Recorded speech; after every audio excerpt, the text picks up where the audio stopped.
Hello, my name is Allie and I share my home with over 150 plants. I grow all of my indoor houseplants in a semi-hydro substrate because this method just works best for me and my own watering habits and lifestyle. Today is going to be kind of like a plant tour. I'm going to be taking all the plants off the shelves, showing them to you, and then taking them off to take spring photos. I love the idea of having this as a reference for at the end of the season, I can compare side by side and see the growth rates. I also want to take advantage of having the shelves cleared off so I can clean the IKEA glass shelves. They tend to build up with like the plant scatation and my own late night sloppy watering. There's like a buildup residue on them that needs to be cleaned off. I hope I don't find myself propagating and repotting too much in this video because it's feeling like a daunting task already. There may be a part 2 and 3, but we'll see. And I think we should just go ahead and get started. And since alocasias are my favorite, we're gonna start with those. Okay, so like I said, we're gonna start with the alocasias, and this is my alocasia laughable.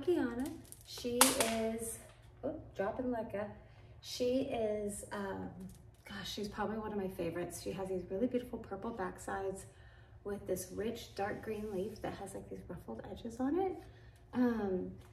I got her when she was first like very, very small, and she just kept dying on me until I put her in the no drainage semi-hydroponic setup. And by dying, I mean like all of her leaves would fall off and I'd just be left with a stump. But now she's grown up to be this long, really beautiful plant, and I just love her so much. And like I said, I'm gonna be taking spring photos. So I'm gonna step away in between each one and go put them at the little photo booth. So I'll be right back. Okay, I'm back. This is my alocasia amazonica, and I absolutely love this plant. There's actually 3 plants in this one setup, and I prefer the longer no drainage for the alocasias. That way I can keep a good reservoir for them since they drink so much. But this plant has these really beautiful purple backs on it, and I just love the striking venation of them. I'm not really sure why mine's so ruffly. I don't know if you can see the texture is very wrinkled. I'm not really sure why mine is like that. The younger leaves don't seem to have that characteristic, but I just love her. She's been a very reliable alocasia for me. She's usually always looks great. Hasn't dropped any leaves in a very long time. So yep, go set her up to get her picture taken. Then we can do my alocasia frydek, who has this, let me get my scissors, who has this leaf that's just looking pitiful, so bye. This is the alocasia frydek. It has like this, what is this, velvety texture. I'm not sure if the camera's gonna pick up on that, but I got this as a tiny little plant, very tiny. I mean, like it was basically just a corm. This was the first, that leaf I just cut off was the first leaf that I ever had on it. But yeah, isn't it really beautiful? This is the frydek. I think it's alocasia michelitziana, but then I have a variegated one. And this is my variegated alocasia frydek. It also has that velvety texture, but it has the, you know, variegation. Look how pretty is this plant? And I have a new leaf coming right here. Can't wait to see what it looks like. But this is another plant that's relatively new to me. I think this leaf and this leaf were here when, and this leaf were the leaves that I got when these were the leaves that it had when I got it. That's what I'm trying to say. Oh my God, I could stare at that variegation all day long. Look at that. Can you see the details in there? Please tell me you can. It's so beautiful, so, so beautiful. So I'm gonna take these 2. Then I have my alocasia black velvet, also in semi-hydro. I'm not gonna say that every time because it's just gonna be annoying. But this is my alocasia black velvet, and it also has this velvety texture and very striking venation. I love the veins of this leaf. Like, oh my God, I love it so much. And it grows so slow. In fact, I had it as a corm for like 9 months, but it took a very long time to get this corm started. And it even has, this leaf has a little bit of sport variegation. I'm not sure if you can see it right there, but it had a little sport variegation on it. That's, yeah. Oh my God. I love this. I love this plant. And it has a very thick texture too. It's a thicker leaf, but all right. I'm trying to make this video easier on myself, so I have less editing to do since we have a lot of plants to go through. So hopefully I'm able to just cut out the moments where I'm like stepping out of the camera frame. Actually, I've been going to a lot of plant trades lately, and there I learned so much about my own plants. I learned that I identify a lot of my plants wrong, and they actually have different names. So I'll also be clearing some of those up too. This is my alocasia dragon scale. Look at how beautiful and full this plant is. And that's the newest leaf. I don't know why he decided to go and face the wrong way, but the back side of the leaves are so gorgeous. So I actually keep this one on the end of my plant shelf so I can enjoy the back of the leaves just as much. So alocasia dragon scale. Absolutely love this plant. Grows super fast for me, at least. Let me see, get this off here. Looks like it actually has another new leaf coming in, so I'm happy about that. It shoots out a lot of corms. So here are the most recent corms. And that's the newest leaf, but it looks like it pops off like 3 or 4. Yeah, so there's 4 corms in there that are about to pop, and that one who is, you know, an overachiever. So great job. Great job, little buddy. My alocasia Jacqueline. Oh my God, this little guy, so cute, so cute. Has these little like hairs on him, and you can feel like the texture. This was a leaf that was unfurling when I first got it, so it looks a little janky. It also endured some cold weather, but yeah, I just have it in the champagne glass to get it a little closer to the grow light, and it doesn't need that big of a vessel. So this is my alocasia Jacqueline, and these get really, really big. And look how pretty the petiole is. The petiole is this like interesting red marbly look.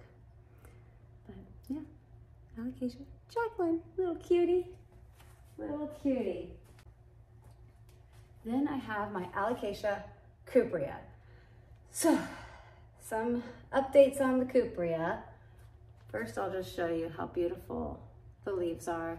They're like this iridescent green, purple, red, like all the colors, all of the colors. It looks so alien-like. It's just really great. It has recently dropped its 2 leaves, 2 oldest leaves, because it put out a flower, and it looks like now it's putting out a second flower. No! Stop it. Okay, so I'm gonna cut this one off also.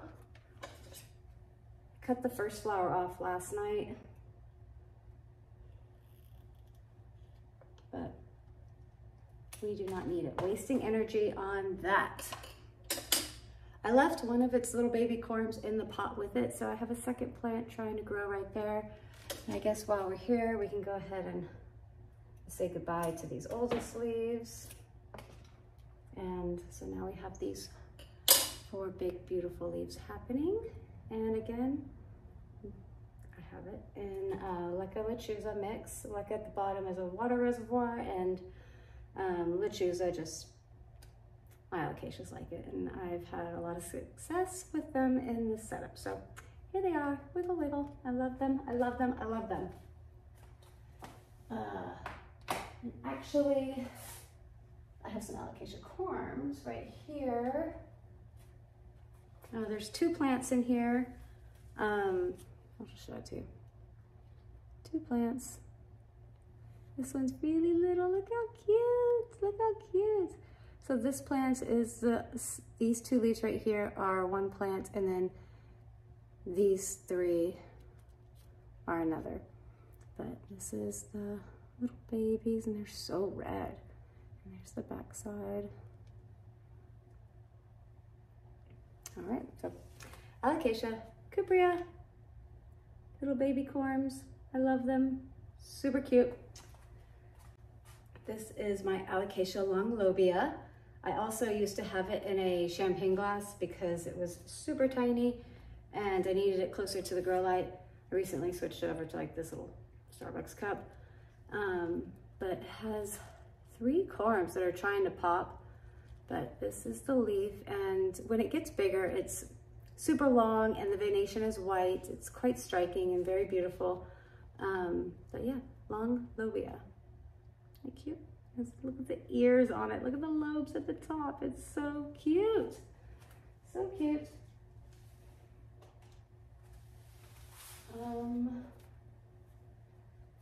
This is my alocasia scalprum. This is the unfurling leaf that was sent to me, and this is the newest leaf. I'll put a picture on the screen how dark they get, but these plants are known for having like an amazing texture if you're really into that characteristic in your plants. But alocasia scalprum.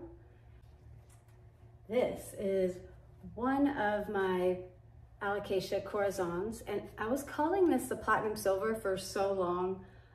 Like I said, until I went to a plant trade and someone told me. And so I'm really grateful to those people that aren't afraid to educate you and tell you when you're wrong. I absolutely love it. It has these really long, beautiful, silvery leaves. You just can't beat that color. I absolutely love this plant. This is the newest leaf. It's basically touching the grow light, so I hope it's not bleaching. And you just wait. I have a bunch of these, so I'll go get the other ones. Well, actually, I have this little bitty corm. I've been setting aside to do for a plant trade, but this is also an alocasia corazon, just in a little musa cup. But isn't he cute? He's so cute. Are we gonna fit? Are we gonna fit? Okay, there we go. This is, hey there. This is my alocasia corazon, my big one. Isn't he glorious? Oh my God, I love this plant. Here's some of the top leaves here for you. I recently repotted it. It was in a much smaller vessel than this, and so I gave it a taller one. Look at how big these corms are that I'm able to harvest off this alocasia. Like, these are huge. Oh my God. There's another giant one. There's like so many down here in the bottom.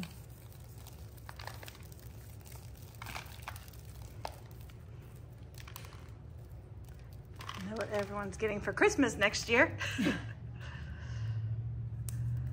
Absolutely.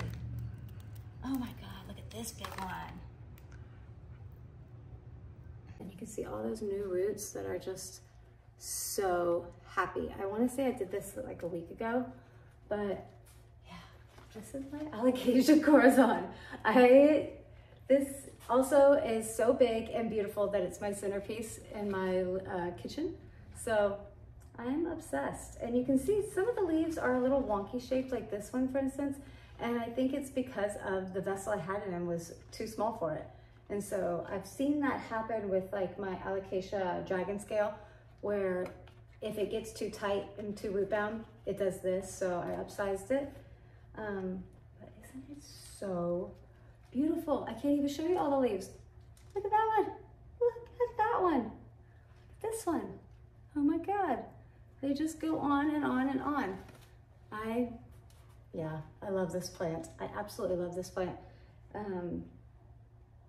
If I forget to water, I guarantee you I did not forget to water this one. Get all this extra yuckies out of there. But yeah, alocasia corazon. Love it. And actually, like I said, I repotted it recently, so I'll insert a clip of that. Oh, and this recently had spider mites. I treated it several times. I don't see anything right now, but I should probably be more careful swinging it around my other plants. So let's get out of here quickly. I thought I might as well throw this one in here. This is something that I keep more outside. Don't really know what kind of alocasia it is, but I love it. It just adds a little extra fun to my front yard. So thought I'd bring it in here and show it to you. It's a softer, thinner leaf.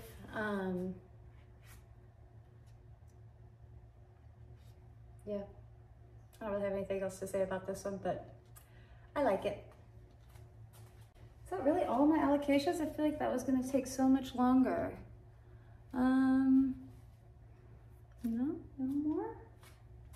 I guess I have this little platinum silver and some calocasias here. Just a little mixed pot of, I don't know, but there's this random one. I had some letterbuckianicorms. They were in one of these. I don't know where they went. I've lost them. I've tried to be better about labeling my plants, but clearly I haven't been. Are any of these corms? Yep. So platinum silver. There I go again. More alocasia corazon corms here. I have more alocasia corazon corms here. Ooh, those are popping. I need to take that cellophane off. Popping off. And these are too. Okay, gotta get the cellophane off of these. Circus show. Okay. Anybody else? I'm gonna realize, oh, I forgot that one as soon as I'm done, right? That's how it works.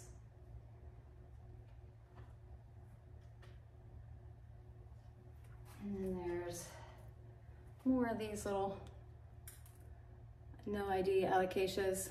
We'll find out what they are when they get bigger. Do we have anybody outside that's an alocasia right now? So that's it for my alocasias. I don't know how I'm gonna design this video just yet. I might just camera roll all those pictures, like boom, boom, boom, right after this, and then move on to the next genus of plants, which I think I'm gonna do anthuriums next.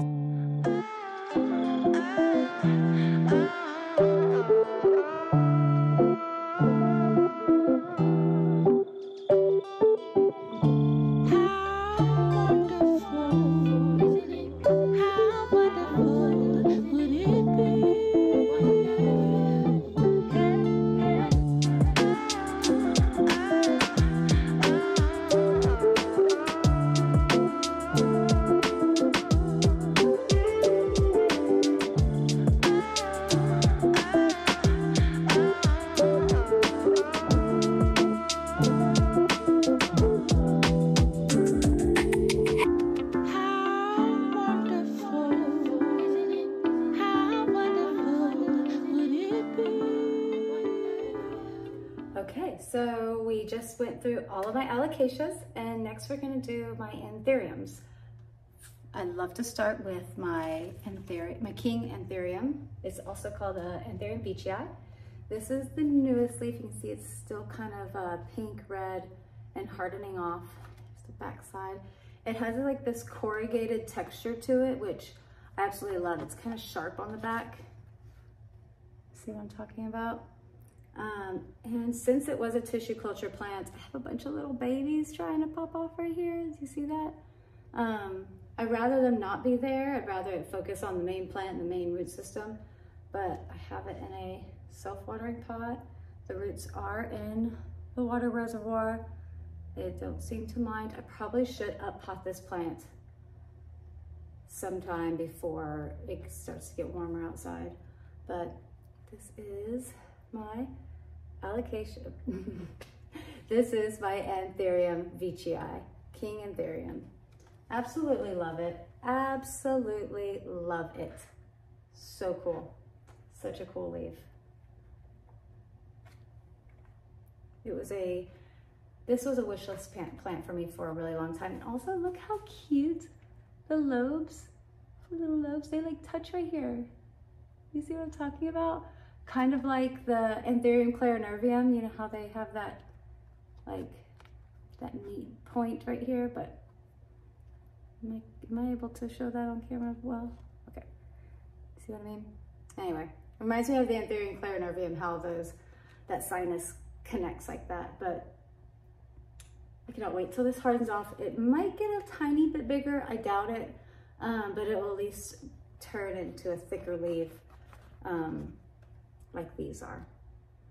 And this plant actually gets really big. It will grow long. That's my goal and wishes for this plant, is for it to be just glorious. You're a glorious king. So yeah, there's this anthurium. I'm gonna go set it aside to do its little photo. This is just a common anthurium that you get from any kind of garden center or grocery store. It was given to me as a gift from a coworker, and it's just so cute. I actually don't care for the red flowers. I kind of want to cut them off, but my kids like them, so I left it on there. And so this is my Anthurium pallidophorum. It's a long strappy anthurium that has like a velvety texture. I have set this plant back many times because I lack self-control, and I try to help the plant come out of the caterpillar, because sometimes it gets like twisted up in there, and I'm afraid it's going to cause damage. So I start picking at it, of course, and I don't know, I kick myself every time, but I've broken like 3 leaves off this plant and setting it back over and over. But looks like it has a new growth point right here. I'm gonna be very careful not to mess with it this time, but yep, I just have it in another no drainage system, like at the bottom, the juice at the top, and it seems to be very happy. You can see the root system in there. Yeah. So, yep, Anthurium pallidophorum, absolutely love, love, love, love. And I'm not gonna take this and set it down just yet, because I have my Anthurium crystallinum to show you. This is my Anthurium crystallinum. I absolutely love this anthurium. There's actually 2 plants in here, and it's about to shoot off a new leaf. But the white venation is like glittery. It's like super sparkly. It has a velvety texture. I might be giving it too much light because it seems to be bleaching a little bit, but this is my Anthurium crystallinum. It's so pretty, so pretty. Yeah, look, there's the new leaf trying to come in right there. Can you see it? I can see it from back here. Let me do that. Hold on while I struggle, guys.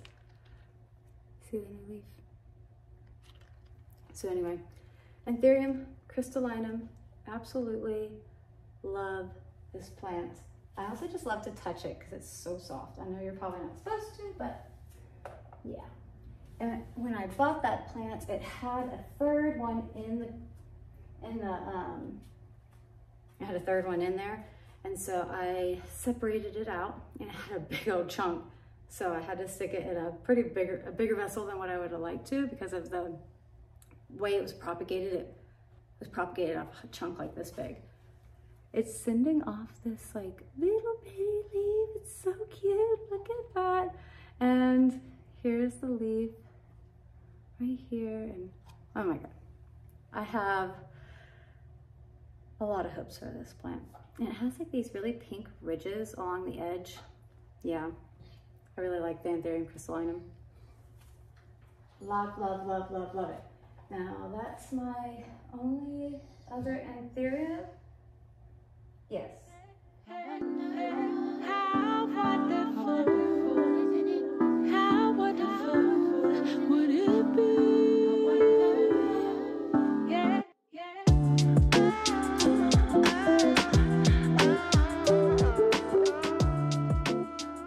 Okay, now, next we're gonna look at my begonias. I'm gonna leave the camera ready while I take it off of the shelf, just in case disaster strikes. You get to witness it. So first we'll do my begonia Sinbad. Let's bring her out. Okay, we're dropping flowers. Okay, so this is my begonia Sinbad. Here is her flowers. How beautiful are they? They have like this pink base with a white flower at the end. See if I can show you these better. Just rotate this all around.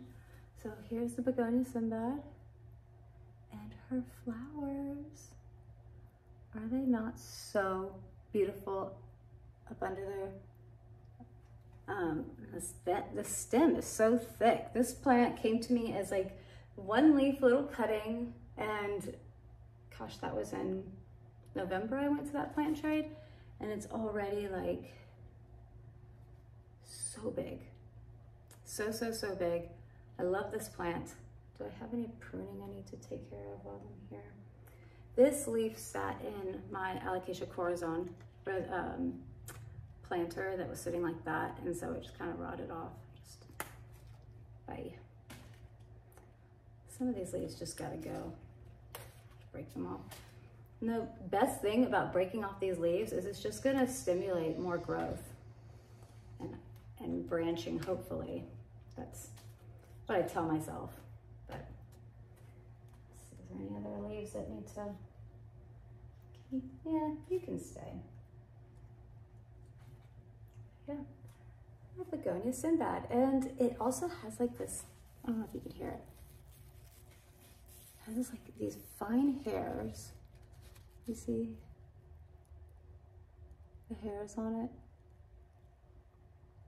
But yeah, it has these really fine little white hairs on it. I don't think they're trichomes, but I don't know. I'm here for it. I am here for it. Look at the newest leaf coming. How cute are you? I love, and the pink venation. Oh my God, we're gonna be here all day. The pink venation in the back of these leaves is also just absolutely stunning. So we're gonna go set her out. I hope I didn't break off too many of her flowers so I can show them in the picture. Okay, this is the plant that I'm nervous about getting out for the photo. It's kind of, it also flowered for the first time for me this month. Or was it last month? I don't remember, but honestly, if this breaks, it might be a good thing in the end because it's overgrown. It needs to be propagated and managed a little better.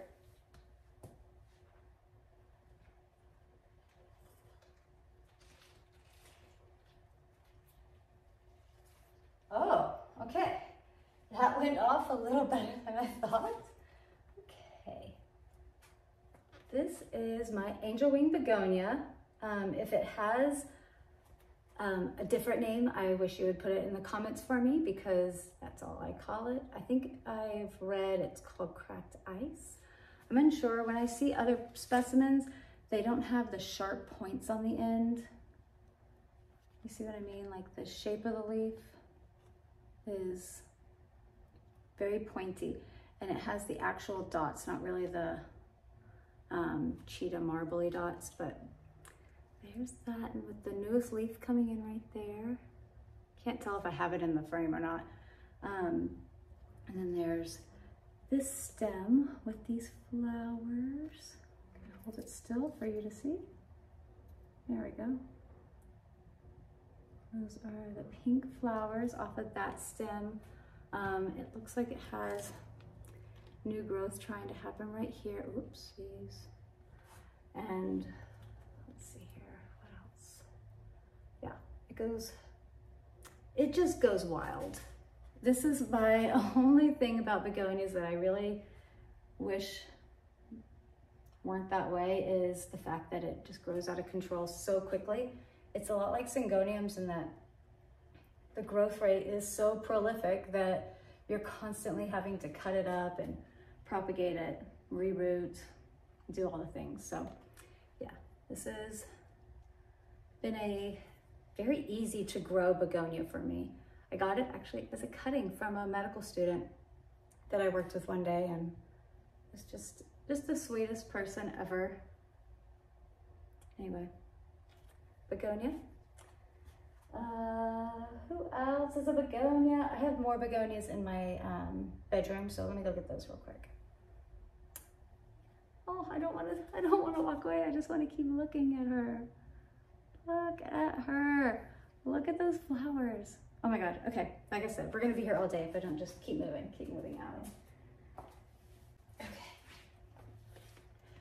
This is my Rex begonia. I got it initially because of the red leaves and the iridescence it looks like in the sun. It's so beautiful, but it's not my favorite because of its color. However, I have it underneath my King LED light in my bedroom that puts off like more bluish tones, and this plant just pops. The black in it just pops, and it has these beautiful flowers. It flowers like everywhere all the time, nonstop. And yes, I am cleaning these flowers up constantly, but it needs a little, you need a little TLC. It has some old flowers in here. And these leaves, they grow so fast that I don't ever have an issue with just having to cut off old leaves, old flower stems.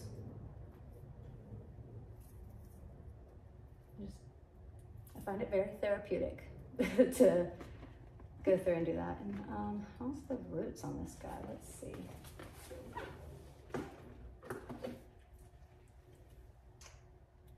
Ooh, the water reservoir is empty. You're dry as a bone. Okay. Boy, am I glad I looked at that. So, yep. Rex begonia, absolutely beautiful. Love how much it flowers. I love how easy it is. It's a very unique plant. I have 3 plants in here, and they don't grow like my other begonias. They're more like a rhizome. I don't really know what it's called, but they grow out of a rhizome, more or less. It looks like it does kind of vine, but more, it's just growing on top of its own. So it's not really vining. I don't know why I even said that. But yeah. Rex begonia, really beautiful. Keep it in my bedroom. And I kind of, every time I fall out of love with it, and then I move it to a new spot and I fall right back in love with it and learn to appreciate it in a different way. I finally, oh, and actually real quick, before I say anything else, I wanted to show off my begonia angel wing shells that I painted. How cute are those? These are just shells I found at the beach, and I painted them green with like little polka dots, like the angel wing begonia. And yeah, I love it. It just kind of sits on my shelf. And here's another one out. I didn't do as good on it, but yeah.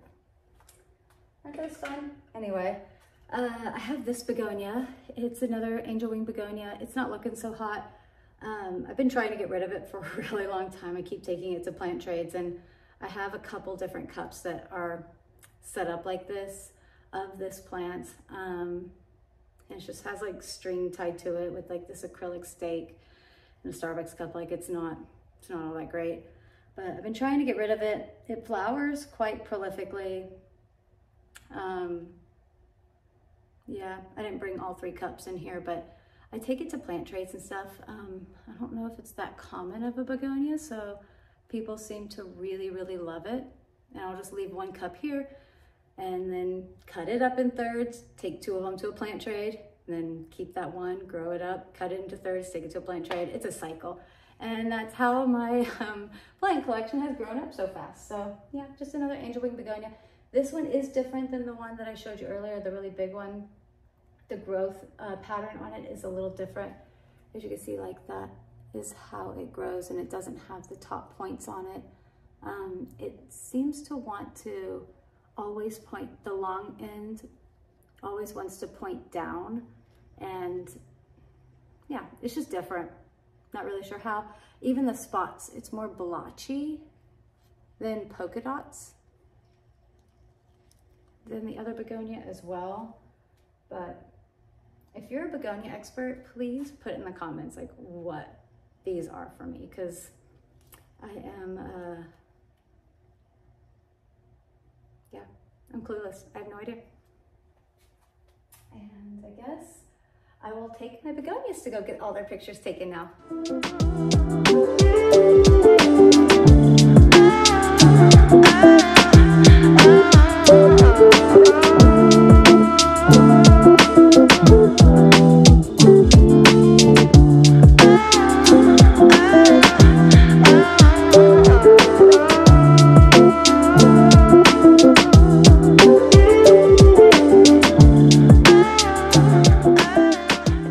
Into a bunch of pieces, so well, I'm glad I mentioned this in the video. Next we're gonna do my hoyas. First is the Hoya compacta. The stem is like a little fuzzy. I find that to be a fun characteristic of this plant, but it hangs off my shelf, and the grow light on the next shelf is like right here, so it's curving up to visit that, and there's a ton of, to take advantage of that light, and there's a ton of new growth on this as well. So it's super slow growing. This has been all winter growth. I keep my house warm and I have grow lights on it, so I usually don't have any, everything kind of slows down in the winter, but this one didn't seem to slow down, even though it's slow growing. I hear myself contradicting myself, but whatever. Then there is my other trailing Hoya. This is my Hoya linearis. Oh my gosh, I love this plant.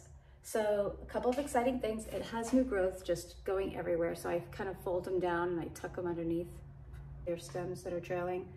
But I also discovered a peduncle at the base of one of these, and it took me so long to get the picture of that peduncle when I took it like a week ago that I'll just insert the picture that I got a week ago from it. But yeah, the leaves are super fuzzy. It doesn't remind me of a lot of the other Hoyas because it's fuzzier and not as succulent-like, but yeah, so all the way, oh, just hit the ceiling.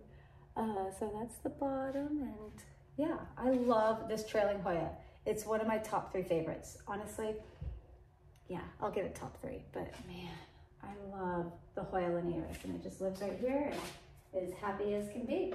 My Hoya Lisa australis, it is doing really well. I eventually have to get it on trellis, but for now it doesn't necessarily need one. It's supporting itself, and I have some good sun stressing happening on the top leaves there.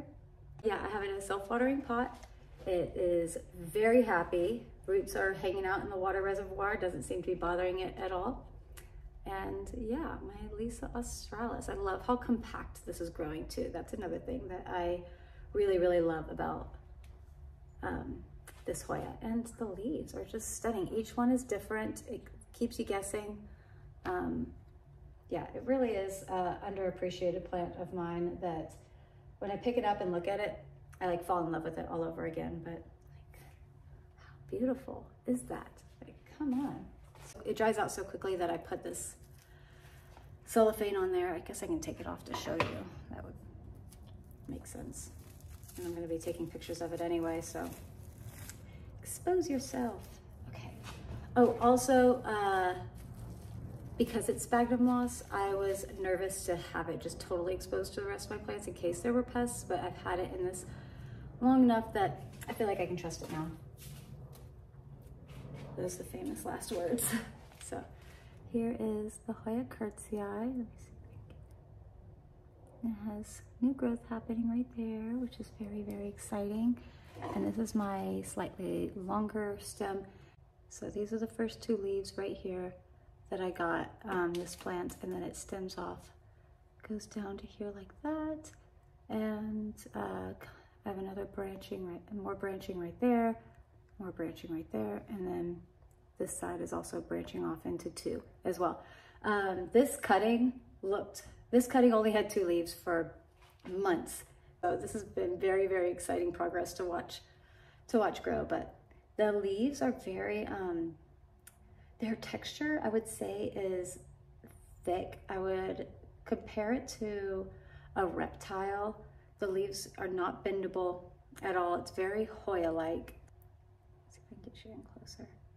But yeah, I really love the Hoya curtsii. I think it's adorable. It reminds me of the Hoya serpens a little bit. My Hoya macrophylla. I got it in a plant trade with these 3 leaves.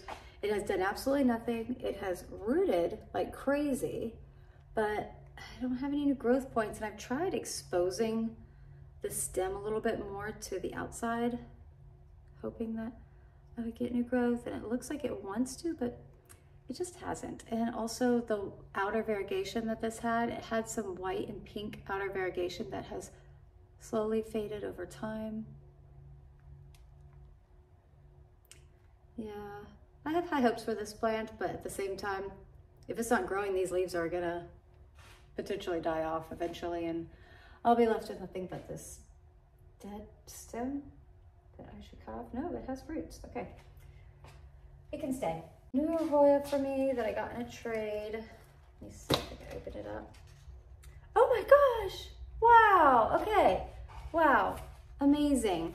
I have it in this, like, I think this was for a cupcake, but just to hold the moisture in, so it could root. It was a cutting that someone gave me. I'll show you. It's right there. Oh my gosh, look at the new growth happening right there. Do you see that? Look how cute those are. Look how cute those are.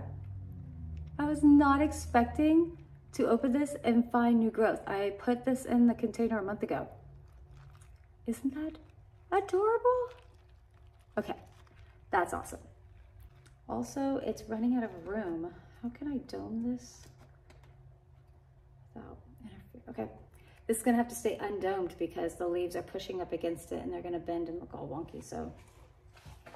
Yay, how fun. I love being surprised. Then I have another Hoya that I don't know the name of. It was, okay, so I was at a plant trade and this lady wanted a cutting of my scommiferum, and I didn't really care for the plants that she has, and then she just takes this Hoya, she rips it apart. The stem rips all the way up, and she's like, here, take this, I really want this cutting. And I was like, no, you can just have the cutting. You don't have to like rip apart your plant. Well, she did, and she gave it to me, and all it had was this busted leaf here, this leaf, and this half leaf that's broken. And I've had it sitting on my windowsill in my kitchen for a very long time in some sphagnum moss. Just because. Nothing about this plain yellowy green Hoya really did it for me. I didn't care about it. I just kept it wet and that's it. However, these 2 leaves are new. I discovered them about 2 months ago, and there's even more new leaves coming right there. Can you see them? Yes. I also had no idea that this was a fuzzy leaf because the one she gave me didn't have any fuzz left on it. This leaf is so fuzzy on the backside. It's so fuzzy. I can't get over it. It's adorable. It's just baby soft on the backside. But if you know what this Hoya is, please tell me. I have no idea. And also when I got these, they were yellow. They were like yellow leaves, like very, very light, lemony. Yeah, they weren't green at all. They were lemon yellow. So if you know what this Hoya is, please tell me. I'll be excited to look it up and see if it flowers, or maybe it's spectacular in some way that's, I can't tell right now, but Hoya, no ID. Then I have my Hoya, who else? My Hoya publicaix. Okay, I just took a quick video. I'll put that in right now so you can see what it looks like while I go. So I guess before I take this down, I kind of wanted to show you how I have it set up. It's in a semi-hydro pot, and I have it just crawling up my cabinet here. But I'm going to take it down so I can show you and also be able to take the pictures of it. And all the new growth, look how cool this little hook is. All the new growth is super dark green, so it seems to be very, very happy here. And I also have some cuttings propagating in water, and hopefully today I can get all of it together in one pot and repot it. So that wasn't nearly as hard as I thought it would be, but this is my Hoya publicate splash. I love this plant. I used to not get Hoyas because I was like, oh, it's just a green leaf, and you know, so they flower, so what? It's like an orchid. I haven't got my orchids to flower, so how the heck am I gonna get this to flower? And it hasn't yet, but I really do look forward to when it does. I need to get it on a proper trellis so I don't have to take it all the way off my Vistro shelf every time, because see how it's like intertwined in itself. It has new growth points, like see that new growth point, and all the new leaves are super black. And how fun is that hook? How fun is that hook leaf? I love it, I love it. I love it. I didn't think I would like it, but the splashing on that, like, are you serious? Look at that splashing. It's so beautiful, so beautiful. Like, yeah. Anyway, so this is the main vine. I recently propagated some of it. Let me lay that down.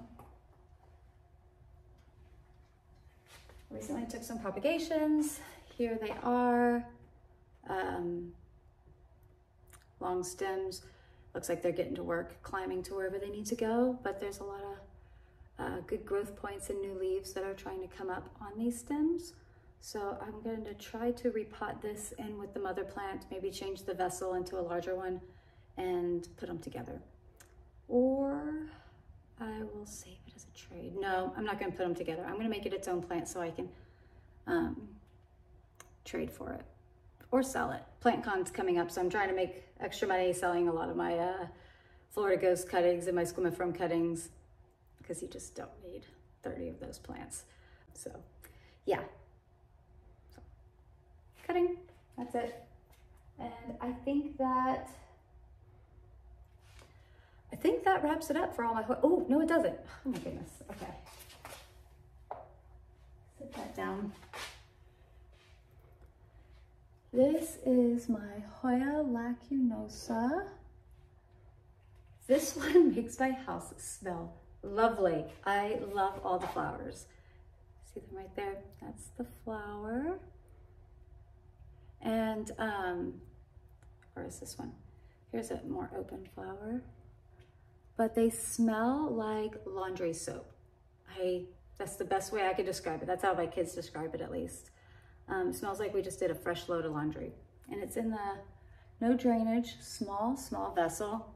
I was thinking about upsizing it here soon, but yeah, everywhere you look, there's like a peduncle with flowers. 1, 2, 3, 4, 5, 6, 7, 8, 9, 10, 11, 12, 13. Those flowers just fell off. Yeah, this is just absolutely a delight to grow. Like I said, I'm not a huge Hoya fan, but every time I look at this plant, it has these pretty flowers and it's growing so big. It loves where I have it put. It is annoying. The flowers, they drop constantly. So I'm constantly having to sweep up these peduncles. But if I notice that the flowers are getting old, I'll just kind of pick them off early. But yeah, I love this Hoya. And actually, I will say that every time I propagate a Hoya, it does this. It just grows like crazy. So honestly, I'm gonna be more proactive about giving my Hoyas haircuts because it makes them grow faster. Like you chop off 3 leaves and it's gonna grow 10 right away. It's just something I'm picking up on Hoyas. So I know I said that was all the Hoyas, but I found another one outside. This is by Hoya gracilis. And I have it hanging outside because I noticed some of the leaves are mottling like this. I don't know why. I don't see any pests on it. It has like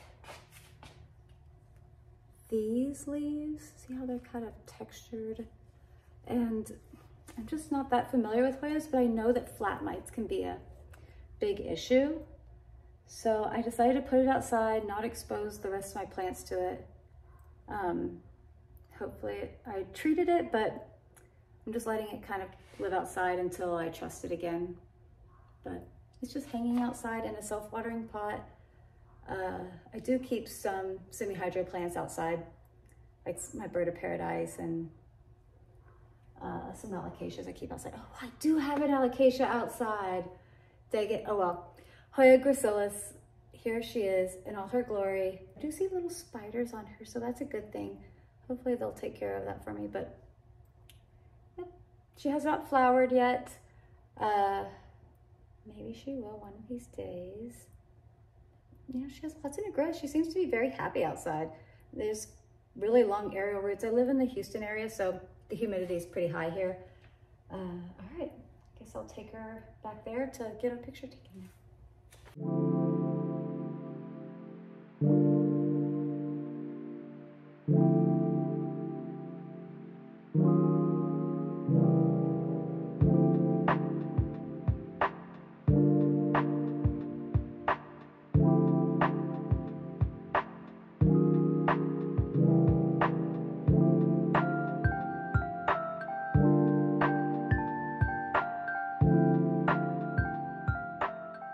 So the next genus that I am going to be pulling out, showing you and taking pictures of are my philodendrons.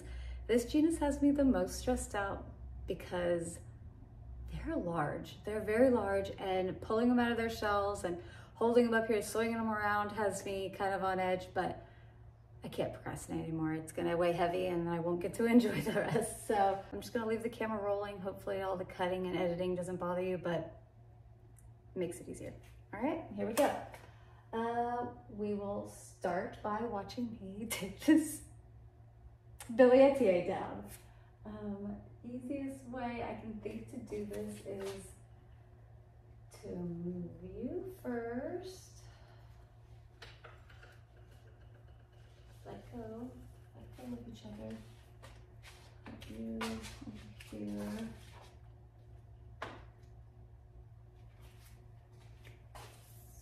Good over air plants.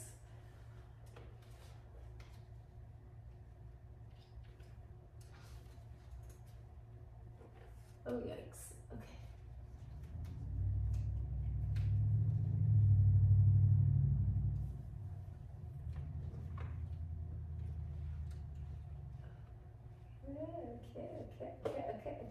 Okay.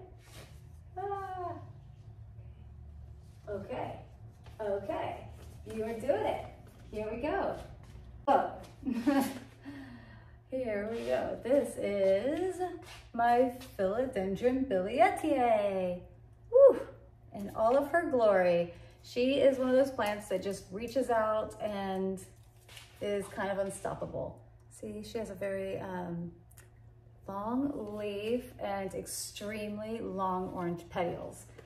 How can I do this? She still has all the first leaves. This is like one of the first leaves I ever had when I got her, this little baby one down here. How can I do this? Okay. This leaf is acting all funky. Look, he's upside down because it like went up under the shelf and is loving on that grow light. By loving on it, I mean like it's up against it. I also propagated her, so it gave me a new growth point right here, right? And is shooting out a new leaf, but it also started a new growth point right down here. So I have 2 growth points on this plant,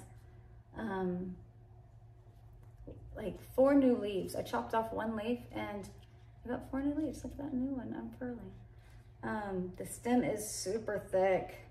I probably should repropagate this again. I don't know, I'll think about it, but yeah, let me see if I can spin around without knocking everybody down. Goodness gracious. She's a lot. Philodendron Billietier. She has a lot of extra floral nectaries on her. So I do have to come by and wipe these leaves off pretty frequently. I wonder if we can see any from here. See the sticky sap that gets on the leaf? You can see it on the petiole really well right in front of me, but sometimes if you leave that on there, it'll burn through the leaf. I've noticed it happen to some of my other philodendrons, so I'm extra careful with this one. But yeah, philodendron Billietier. I thought about getting a variegated one, but to be honest, the Billietier, it's a lot of plant and it takes up a lot of square footage and shelf space. Oh no, ah, get away, get off. Okay, takes up a lot of square footage. So I might try to rehome this off of my shelf. I don't know. I'll think about that in a second, but this is my philodendron biliaceae. She's quite big. Let's move on before I hurt somebody, knocking them down. This is my philodendron Brazil. It has the distinct center variegation marking. Some of my newer leaves have a lot of pink in the center, which is kind of interesting. I haven't noticed that before. And look at those aerial roots. They're crazy. I actually propagated a few leaves off of this to start a new plant. But the way it hangs on my shelf, it doesn't need a lot of light, so I have it on the top shelf in the back, kind of acting as a space filler. So I don't really care to have this trailing or bushy. It just kind of like, just fills in the space back there really nicely. Maybe I should, now that I'm thinking about it, maybe I should try to make this a trailing philodendron. But philodendron Brazil, really hardy, very easy to grow as well. Oh yeah, you gotta get a picture taken. Since we just did the Brazil, I will show you my recently chopped up micans. It was a hard decision, but I decided that I don't want my micans on a moss pole anymore.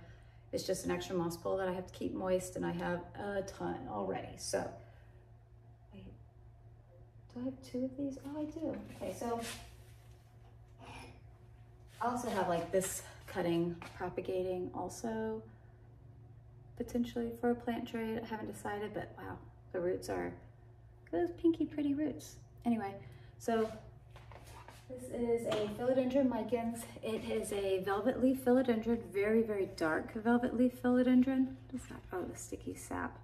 That's extra floral nectaries also, but yeah, it's just like a dark, and the back side is like a red. You can tell, yeah. I love this philodendron. It's really, really beautiful. This is my philodendron splendid. It is another velvet leaf philodendron. It has a new growth point coming right there. I have it on a moss pole in semi-hydro, and it's known to be super easy because of that hybrid vigor that it offers. But it's still very small. Hopefully we can get it sizing up the moss pole. The venation of these plants is always like a really bright, stunning green, and the back sides have that varicosum reddish tone to it. Yeah, I actually like really, really love this plant. Can't wait to get it started, get it going. This is my philodendron UPI. It has this UPI shaped leaf where it's like kind of bulbous at the bottom with these cute little ears at the top. But similar to the 6'9", 6'8", but this is like one of the first leaves I got because I got it like as a little tissue culture plant, and look how thick the stem's already getting. I'm so impressed by this. I don't think I'm gonna be putting it on a moss pole. Maybe if I hold like that, you'll be able to see the leaves better, but I'm not gonna be putting it on a moss pole. I don't think it's gonna need one to size up. But, oh, this is the extra floral nectary damage I was talking about. See those little sap, see all that sap and brown spots? Those are extra floral nectaries that the plant pushes out. Usually when it has pests, it does that to protect itself, but I've done pest checks all over this and I don't see any reason why it would want to do that, but maybe it's the fertilizer that I'm using. I am very heavy on my fertilizers, so yeah. Philodendron UPI, this was a wish list plant for a very long time for me, and now that I have it, I still love it.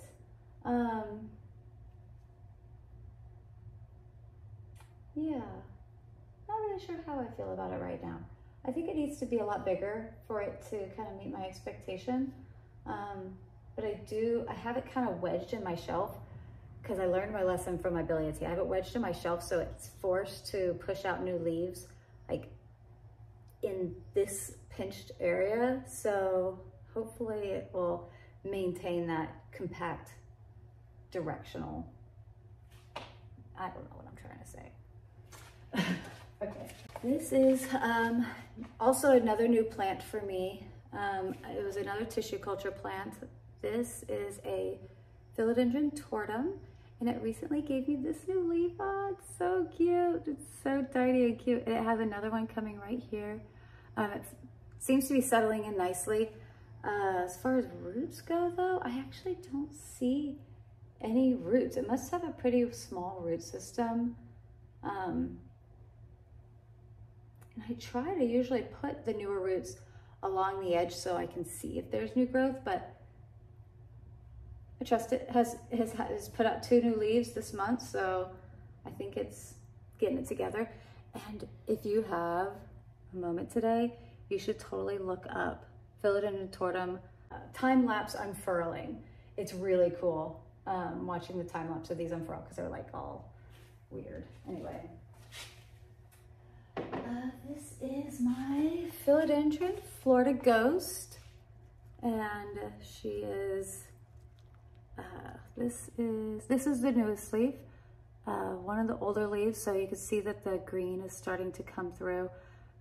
With this plant, it's typically green like my other Florida Ghosts or Florida Beauties, but the newest leaf will be white.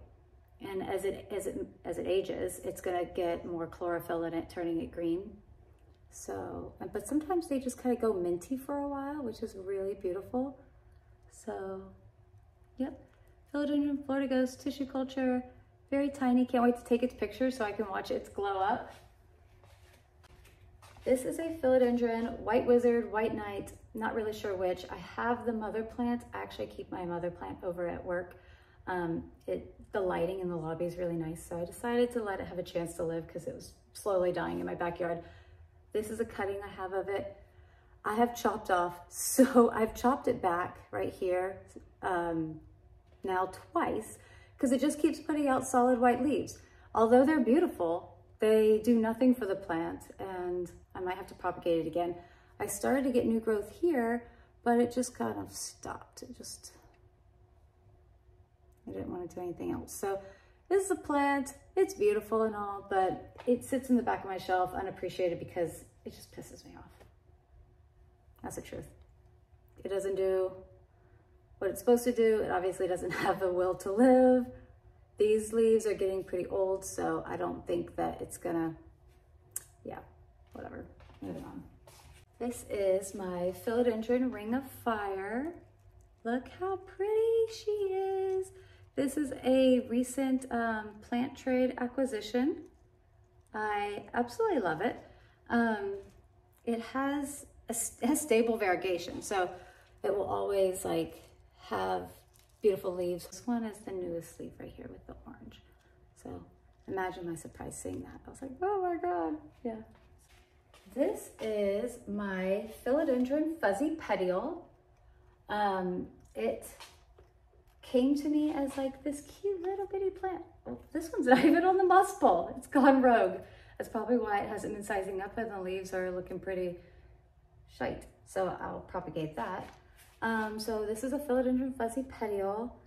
It does have fuzzy petioles, but not like a squamiferum or a philodendron serpens. It just has a very textured petiole. The back of the leaves come out pinky red, as you can see here. And I've noticed with this plant, the leaves always come out like white green, lacking a lot of chlorophyll, and then they deepen into these darker, puffy, pillowy like leaves. This one is kind of fun. This one, it was, I don't know, it's like deformed right there. It didn't produce anything, it didn't expand, and it like left this white mark here. It's almost translucent from the other side, but here's a beautiful leaf right here that kind of shows you what it looks like. But yep, that is it. It looks like this is the newest leaf here. There's a couple stems on this moss pole, and it's grown off of the moss pole, so I need to either extend it or chop it. Not really sure which, but yep. Philodendron fuzzy petiole. It's been pretty easy to grow so far, so I'm happy with it. Yeah, look at you. You're quite beautiful. Anyway, so this is her. This is my philodendron majestic. I recently got it up on a moss pole. I don't really know why I didn't fill the base with moss, but whatever. So yeah, this plant is a philodendron majestic. It's also a hybrid. Has a new leaf coming out right here. It's gonna be really big, actually. I think it's gonna be the biggest one that I have. But yeah, philodendron majestic. I love this plant. I'm looking forward to taking its picture because it has like the prettiest silver iridescent look to it. Can I capture that? Can you cooperate? Look how pretty that is. So beautiful. I love the philodendron majestic. It's finally on a good moss pole, so hopefully it'll start sizing up. That's my goal for this plant. The leaves get enormous. This is my Parizo Verde. It's a mess. I loved this plant until I learned that the variegation is dependent on temperature. So you can see like this is a leaf that came out when it was like fall, so it doesn't have a lot of variegation. And this is like a summer leaf right here. See the lighter green. Okay, get close enough. There you go. So this is like a summer leaf, kind of in the fall. And then all the winter leaves have been pretty pathetic. So I actually chopped it up and sold the 2 largest leaves because, like I said, this plant hasn't been really speaking to me. I wouldn't recommend it. The leaves, what are you doing, June? Oh, my dog's acting weird. I wouldn't recommend it because the leaves are like very thin, paper thin. Yeah. I am learning right now that I think I'm just gonna sell this entire plant, which might be a good thing. We can make room for new plants. Oh, I have a problem. So anyway, back to my problems. Philodendron Parizo Verde. Beautiful leaves in the summer. Beautiful coloring in the summer. And then the fall, and then the winter, kind of boring. So it also is taking up a really good vessel. Yeah, I need you out of this vessel. I need it back. Okay, so that was a lot of work. I went around the house and gathered all my philodendrons, and whew, there's a lot of them. So I guess we'll start with the one I put right in front of me because it's gonna kind of be in my way. This is a philodendron pink princess. I actually keep this in my room because it looks really pretty under the lighting I have in there, but let me get it around. This is a philodendron pink princess. This one doesn't have a ton of variegation. I mean, this leaf is beautiful, but ever since I propagated the top leaf for my mom, I've gotten these 2 new shoots here. You see both of them? So there's one here and then one up here. But this is, there's a couple plants in this pot, and the other ones I just kind of have trailing down, keep it full at the bottom. But the main stem has pretty big leaves on it actually. And variegation. A lot of variegation you can actually see on the back of the leaves. I've noticed with this pink princess, maybe this is just like not a good specimen, but this was the first one I got, I think. Or no, it wasn't. This was the second one I got because I found it at a big box store right when they started selling them, but I think I got some of the specimens that kind of sucked. So there's that. The other 2 pink princesses I have are this one. This one was a Valentine's Day gift a few years ago. I've propagated it many times since, but it has a lot more pink variegation on the leaves. As you can see, I think I give it way too much light, so the pink kind of fades. But yeah, this one's really, really pretty. And then I have this one, which was just like a cutest little tissue culture plant, or 2 of them actually. There's 2 of them in here. These are 2 little tissue culture plants. Also, look how pretty these half moon leaves are. And then it stopped. stopped pushing out the really pretty leaves. It's still pushing out new leaves, but yeah, it doesn't drink that much water either. I probably have to fill up this reservoir once every like month. It doesn't drink a lot of water at all. But for a while I thought I was giving it too much light because it was fading these hot pink leaves. But I don't know. I might have fallen out of love with the pink princess. It might be another plant that I will be selling and getting rid of. But I mean, I don't need 3 of them. So we'll start with that problem. This one is my Prince of Orange. I absolutely love this plant. The leaves, they come in like hot pink, like all hot pink leaves. Isn't that so beautiful? It's just breathtaking. Every new leaf is absolutely breathtaking, and then it darkens up to be this color. But this is one of the, okay, so when I bought the plant, it had 3 plants in it. I put 2, the big ones, outside in the yard, and kept the tiny one and put it in this little pot, and it dries out like every single day, guarantee this is dry. Oh, has water in it, cool. Well, anyway, so this is what I decided to keep inside, and I keep it in my bedroom under the really cool lighting, and it is just absolutely stunning.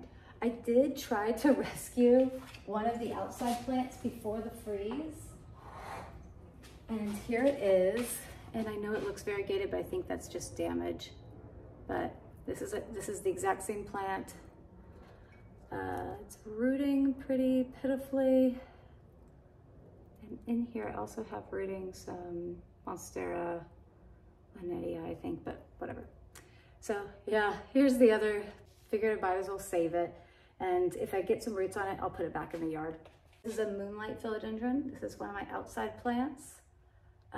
It's called Moonlight because the newest leaf is always like super bright green and then it darkens up as it ages.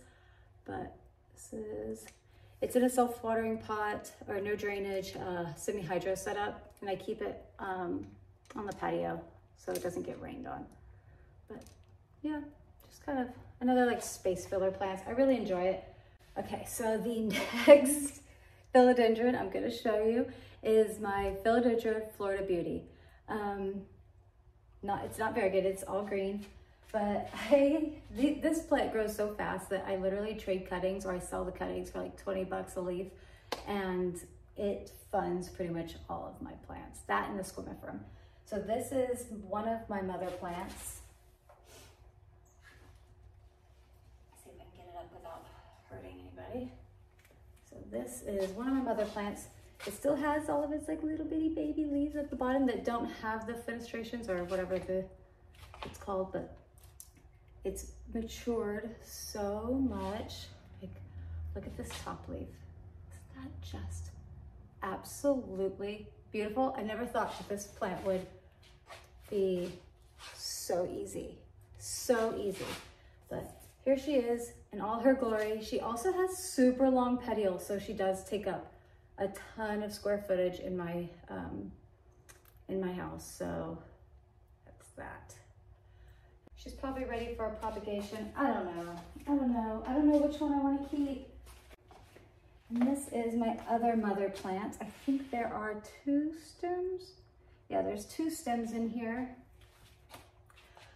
Please don't laugh. I used ortho glass that I have at work to hold the thing up because it's rounded. I don't know. But anyway, so this is my other Philodendron Florida Beauty. She's quite mature, has a new leaf coming right there. You can see how many times I've propagated her, like here, here, down here, again right here, and right here. So usually I'll chop her up. I'll take about the top like 4 or 5 leaves off the top and go from there on all of them. So yep. She's on a moss pole, but I kind of stopped watering it because she was sizing up anyway. And just, yeah, she's just a big, full, beautiful plant. I absolutely love this one. I did pull these out. These are 2 cuttings that I have rooting in here with a little pothos, kind of helps with the hormones. But look how mature this leaf is. And I sell them for $20 a piece. Yeah, Aren't they beautiful? So, yep, Flora Beauty. And then I have this. I got it at a plant trade. All I got was this one stem. And only the last couple buds, it started to push out leaves. And they said that it was a Florida ghost, but this is not a Florida ghost. This must be a Florida Beauty of some kind. I might gift it to somebody, but it's really cute. There's a little peperomia also rooting in there, but yep. Here it is as a little plantlet baby. I think I have saved the craziest for last. Oh, no, maybe not. I have this basic philodendron heteroecium. I have it in this cute little pot. And it's just these basic leaves. It's just like the philodendron Brazil, but without the variegation. And it just lives on my counter like this. It doesn't require a lot of light and just kind of adds a little green to my kitchen. Maybe I should start with the propagations. They're a little easier to look at. But this is the scomifrum, philodendron scomifrum. Look at this new growth point coming. Oh, I'm so excited about that. But I love this plant because of its petioles. See how fuzzy these petioles are? They're so much fun. And like I said, this is just propagation. I usually try to sell these leaves. This scomifrum is the one I keep on my plant shelf because it's the most beautiful. It's the top cutting of the original plant that I traded for my Monstera albo. And the stem is so thick. I'll show it to you.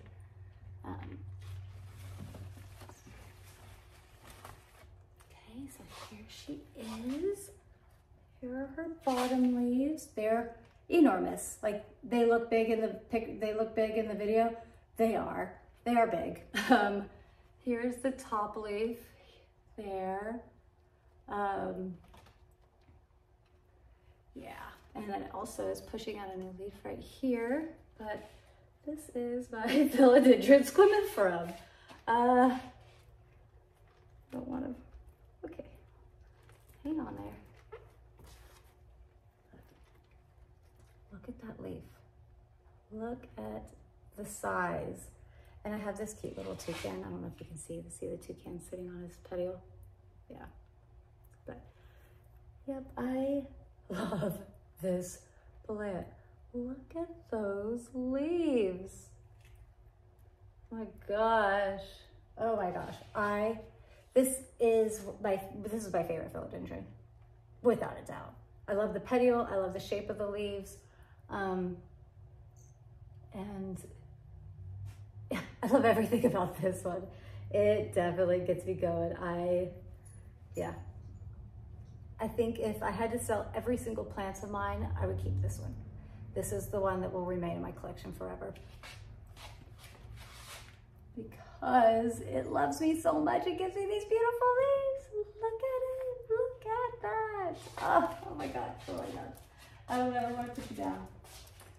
This is one of my other philodendron scomifrums.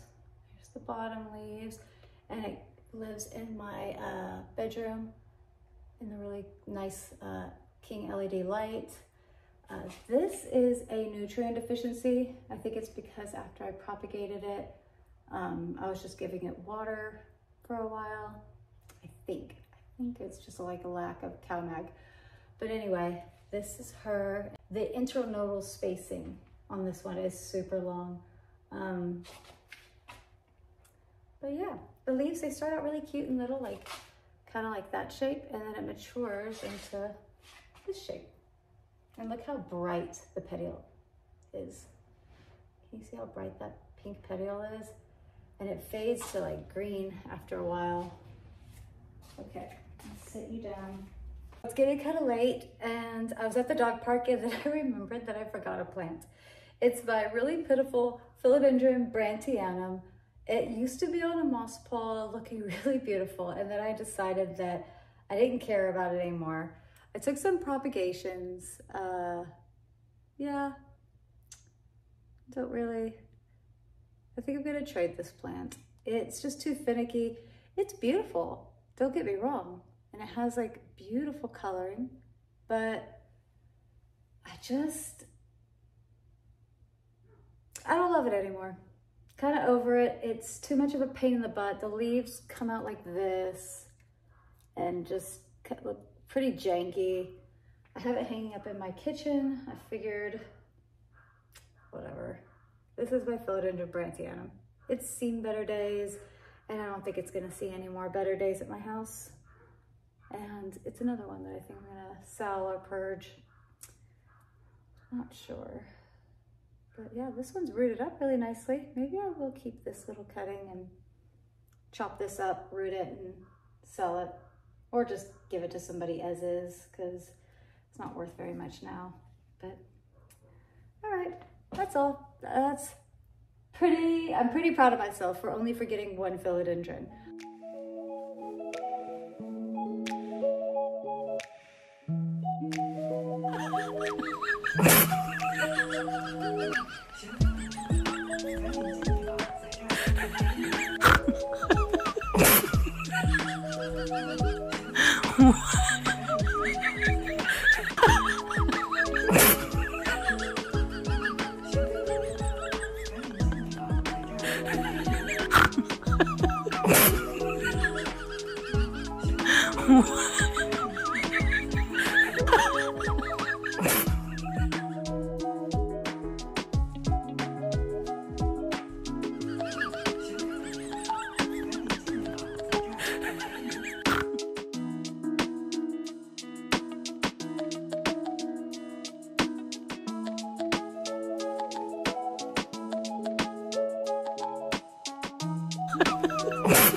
Today is Sunday. I didn't get through nearly as much as I thought I would yesterday, but I think the next genus up is my monstera. So I have my Thai constellation here.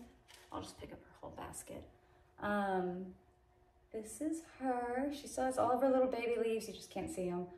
But look how quickly she matured. I absolutely love her. And her newest leaf may have one less center fenestration, but the outer fenestrations, there are 7, and compared to this one who has 5. So, I mean, she's still sizing up. This leaf has a lot of expanding left to go.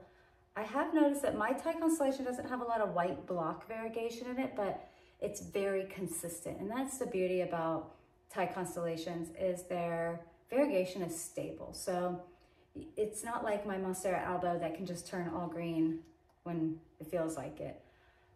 So yeah, this is my Thai constellation. I absolutely love this plant, and I think that I got a really good specimen that's matured so nicely. And I kind of owe so much of it to General Hydroponics. But here she is again. Absolutely stunning. And there's the newest leaf. Like I said, it still has a lot of expanding to do. Yeah, I love her. She gets a front row seat to the best lighting in my house. So this is my Monstera albo. This is the leaf that I got in a trade. I traded a big pot of squamiferum for this and my majestic. This was the second leaf. I was so pleased with it. And the third leaf had me pretty nervous. The fourth leaf, it was good. And then here we are again, pretty nervous. And I have a new leaf coming. So this is likely going to be a propagation soon. I have it just in a tall vessel, just leca, and it's rooted up really well. But Monstera albo, she has a lot of growing and a lot of chopping to do, hopefully, to increase that variegation. So this is one of my Monstera deliciosas. This is the one I keep in the corner of my kitchen, so it doesn't get a lot of good light. And you can see that by its lack of fenestrations, but it's just a propagation off my old mother plant. For my bigger Monsteras, it's probably better if I just walk you around. Well, maybe I can get this one. Okay. Here we go. This is my beautiful indoor Monstera deliciosa. Look at all those fenestrations. There's 1, 2, 3, 4, 5, 6, 7, 8, 9, 10, 11. There are 11 center fenestrations on this Monstera. And I grow her inside, and she kind of like goes between my two plant shelves here, and it gives us a little bit more privacy at night. I have my grow lights turn on at 4 a.m., which I don't mind because we're all asleep and you can see my grow lights from like down the street. And they turn off at 6 p.m. when it starts to get dark outside, so we're not glowing up the neighborhood. But I'll show you the bottom. So she starts right there somewhere. I don't know if you're, in the frame, and she climbs up all the way to there. I have her staked up with this bamboo stake, and yeah, not much more to say about her, Monstera deliciosa. Now I'm gonna take you down and take you outside and show you my big Monstera that I will not be bringing in here. This big bad boy is my giant Monstera deliciosa that I have outside. The fenestrations, it has 2 center fenestrations in the middle on like this line. Isn't that amazing? That's the first time Monstera deliciosa has done that for me. And this leaf is still hardening off a little bit, and it's so big. I have it on a moss pole that's acting more like a stake. Oh, more philodendron Brazil. I forgot that was back there. When I have cuttings, sometimes I just throw them into plants and let them live if they want to. I also forgot to mention my Monstera Peru. I think it's also called Green Galaxy. I've propagated off of this plant so many times, but these old leaves just hang in there, but it has a wonderful texture to it. I don't know if you're picking up on that, but they're thicker leaves, and yeah, this is Monstera Peru. It does not fenestrate, and yeah, just looks really cute right over there, growing up that wall. Another note about this plant is it has to be growing up. You can't grow it trailing, otherwise it just sends out runners, and I recently cut off all my runners and propagated a bunch of leaves off of it. So, do I have any new growth points happening? Not yet. I have found this to be quite slow growing. Yeah, that's it. The next Monstera I'm going to show you is, this is my top cutting I recently took of my Adansonii. The leaves are so long and beautiful. I have it on a moss pole. Look how well it's rooted in here. That's so pretty. I'm gonna go get my mother plant and I'll show it to you. Okay, so this is the only way I'm able to show you this. There's the bottom of the pot. There's the top of the moss pole up there. I keep this at my front door. She gets maybe an hour of direct sunlight first thing in the morning, but after that she gets beautiful indirect sunlight. And there's lots of vines in here too of this moss pole. Can you see that? Okay, now before I drop this and disaster happens, we're just gonna go put it back. This is one of my newer plants I got from a trade. It's a Monstera Adansonii tricolor. I have it up a moss pole, and actually I see it's already rooting in there so nicely, and it has a new leaf on the way right there. Oh my gosh, I cannot believe I got my hands on this. I can't believe I got my hands on this, and I cannot believe she traded me for it either. Yeah, I absolutely love, like I said, this was a trade. And it came with these 3 leaves. This is the newest leaf that is growing in my care. And I just have it in a semi-hydro, see the water down there, and a little lazy moss pole. I have it wrapped just to hold the humidity in, but yeah. Monstera Adansonii tricolor. I am so excited to watch you grow up. Isn't that so pretty? This is my Monstera Adansonii linnetii. I think I've been calling it an obliqua for so long that I might even find myself calling it obliqua. My wife calls it oblongata because she can't help herself. But I love this plant. It seems to be getting a little burnt under those hardcore grow lights. And no, those are not pests if you were able to see that. It's just the sphagnum moss is falling on it. But look at how long these leaves are. They're so beautiful, so beautiful. I've actually grown leaves on this plant that are like as long as my forearm. But let me see if I can get you up close. See, the shape of the fenestration is just a little bit more like longer and oval versus like, yeah, more long ovals versus circles. And then there's a new leaf coming right there. I have several vines growing up this plant. I've propagated it more times than I can count. I actually have a bunch of this just growing wild in my backyard. I traded about a 5-leaf cutting for $20. Oh no, I sold it for $20, a 5-leaf cutting from outside. So this plant has also been very giving as far as like funding my plant collection. So yeah. Monstera Adansonii linnetii. Am I saying that right? I don't know. I'll Google it and make sure I label it for the spring photo, but yeah, I love this plant.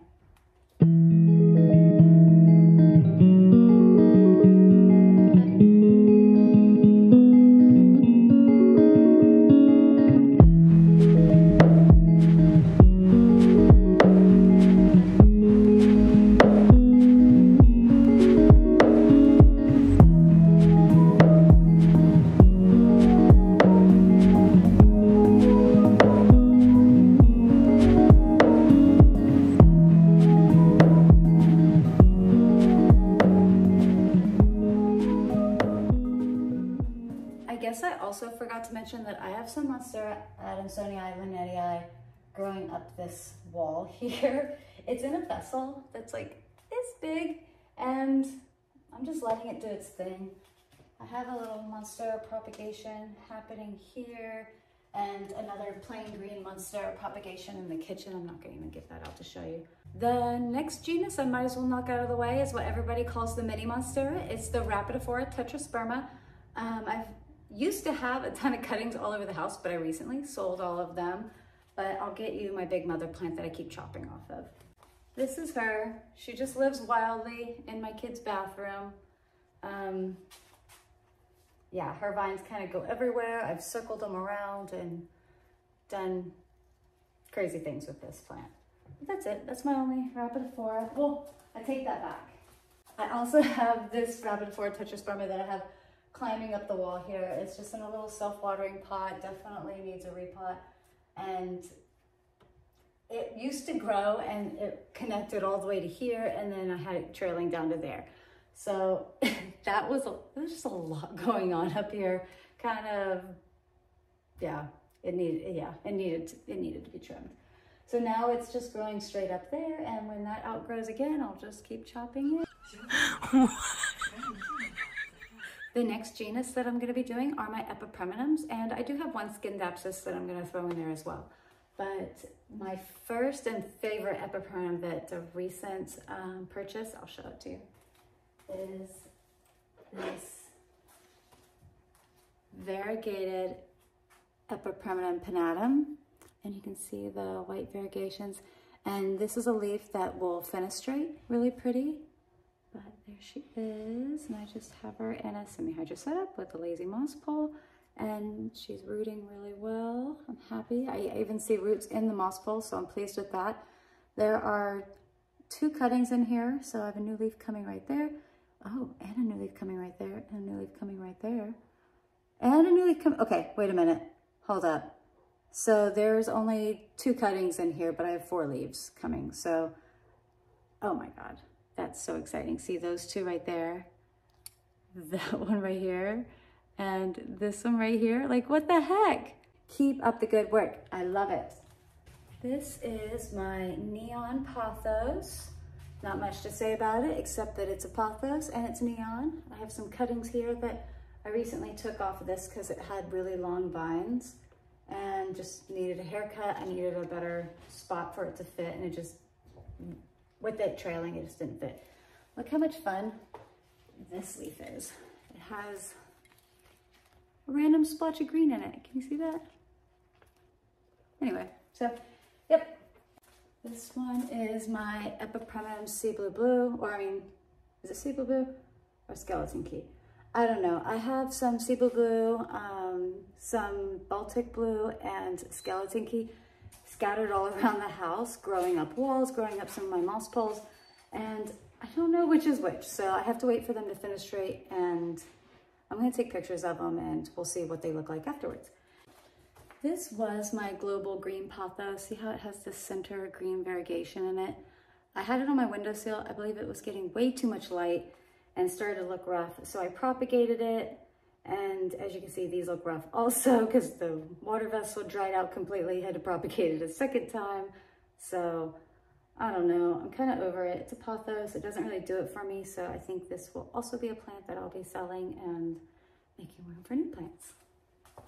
Here is another example of how I just have these sea blue, Baltic blue, some kind of epipremnum pinnatum, and it's actually trailing down, so now it's giving me a runner.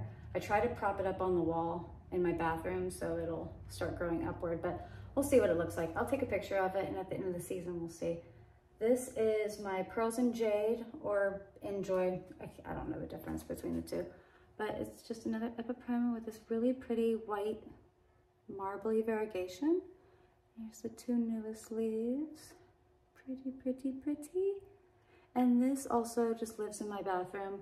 I have it hanging on a shelf and it just looks really pretty. So that's her. Here's an example of what I mean by I just have them growing up randomly around my house and they attach to the wall.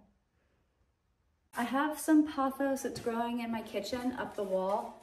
I recently took cuttings from it because I'm about to rip that down and paint the damage that those roots caused. June, go lay down. This is a cutting from that plant, and I just think that these potho leaves are so beautiful. What is it? What do you see? Okay, go lay down. Go lay down. Go lay down, June. Go lay down. Go. But anyway, isn't it so pretty? I just love these leaves.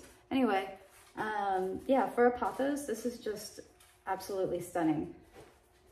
Last but certainly not least, so when I was at IKEA and my mom was shopping for one, I was kind of like, I might as well get one, try it out.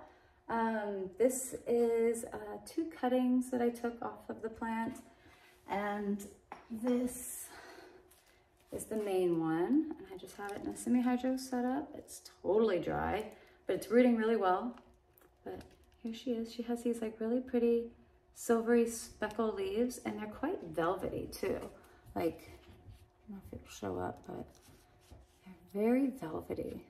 I think it's pretty. It's a scindapsus silvery Ann, I think.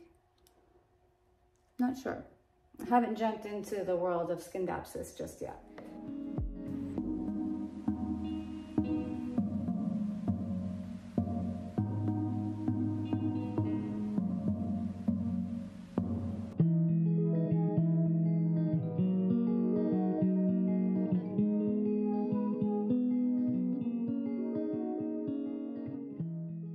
So this video is starting to get very long, so I'm going to go ahead and stop it here and make this part 1. I still have a ton of genuses to show you, like my rickrack cactus, fernleaf cactus, pitcher plants, rhipsalis, a ton of plants and ficuses outside, like cacti and succulents. So stay tuned and watch part 2. Did I just say stay tuned? Okay. Anyway, I hope that you enjoyed this video, and watch out for the next one that I post. Is that better? No. I hate outros. These are so weird. See you next time. Bye.